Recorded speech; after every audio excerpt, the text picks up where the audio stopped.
Hello students,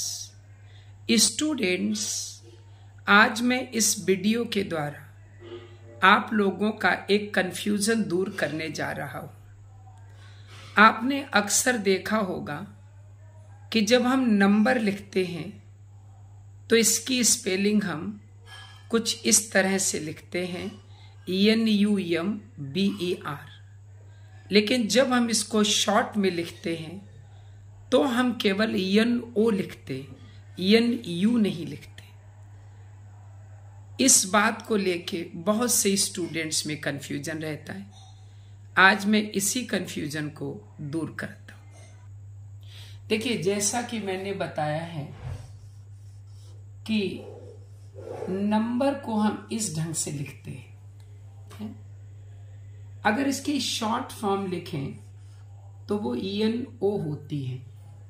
तो question ये दिमाग में आता है कि जब NUMBER होना होता है तो फिर इसकी शॉर्ट फॉर्म EN क्यों नहीं होती, ENO क्यों होती है? इस कंफ्यूजन को दूर करने के लिए हमें ओल्ड इंग्लिश में जाना होगा। देखिए, अगर ओल्ड इंग्लिश की बात करें तो ओल्ड इंग्लिश में नंबर की स्पेलिंग कुछ इस तरह से होती है, NOMBRE, नंबर। यहीं से ये शॉर्ट फॉर्म ENO ली गई है।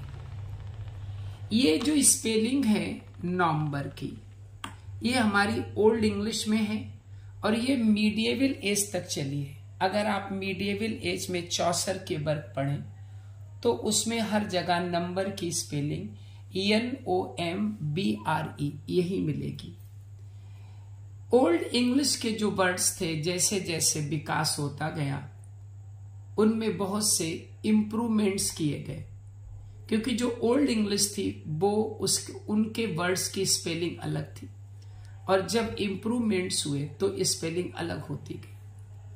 और जब मॉडर्न इंग्लिश तक जब हम पहुंचे तो इम्प्रूवमेंट होते होते ये नंबर की स्पेलिंग कुछ इस ढंग से हो गई, NUMBER, लेकिन शॉर्ट फॉर्म ENO ही चलती रही।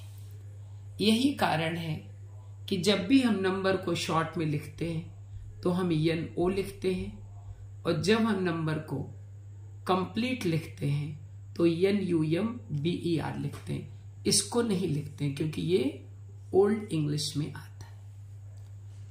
आशा है कि आप लोग इस अंतर को समझ गए होंगे और ये डाउट आपका खत्म हो गया होगा। Thank you.